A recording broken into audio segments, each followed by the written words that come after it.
ना कसे आहात सर्वजण? बरे आणि मजेतच असतात.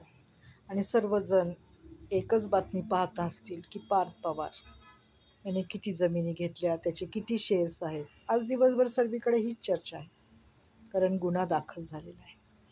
मी काय बोलतीये, आपल्याला झोपायला किती जागा लागते? तुमचं घर 1000 स्क्वेअर फूटचं असू द्या, 1500 असो, 2000, लाख स्क्वेअर फूटचं, झोपायला तुम्ही ह्याच्यात तेवढ्या ह्याच्यात फिरणार का झोपण्यासाठी?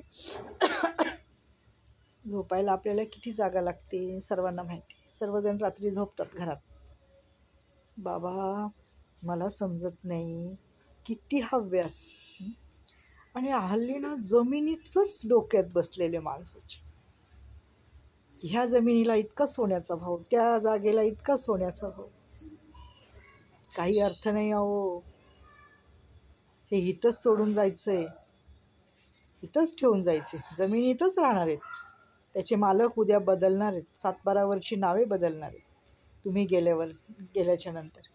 मग कशाला एवढा हव्यास आणि कशाला एवढा खटाटोप? देवाने जे काही दिले ना त्यात धन्य मानायचं आणि आपलं राहायचं चांगलं सुखा समाधानाने.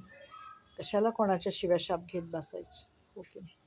पण हल्ली लोकांना जमिनी फार महत्त्वाच्या झाल्या, माहिती का? काय त्या जमिनी घेऊन ह्यांना होत असेल हो? हां, जमिनीचा मालक झालो, माझ्या नावावर इतकी करोडं जमीन, अब्ज जमीन, एकर जमीन. अरे काय तू, पहिला माणूस म्हणून जग, माणुसकी सांभाळ. तुझ्या संगती कोणी बांधून देणार नाही अरे जमिनी. आणि नेणार तरी कशा रे? तुझं निर्जीव शरीर घेऊन जाईल का एवढ्या जमिनी? अरे साधा हातातला पेन तुला धरवणार नाही थोड्या दिवसांनी सही करायला. कुठल्या भानात आहात तुम्ही?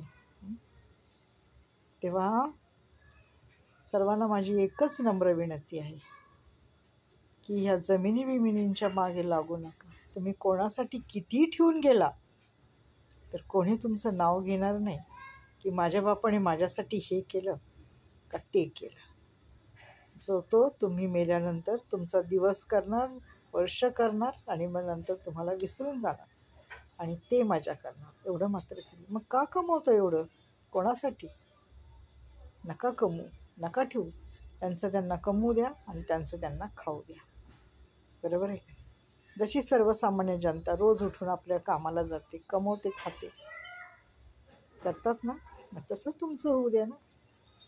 कशाला तुम्ही 7 पिढ्याची काळजी करत बसला? कोणी बघितलं 7 पिढ्या, हो की नाही?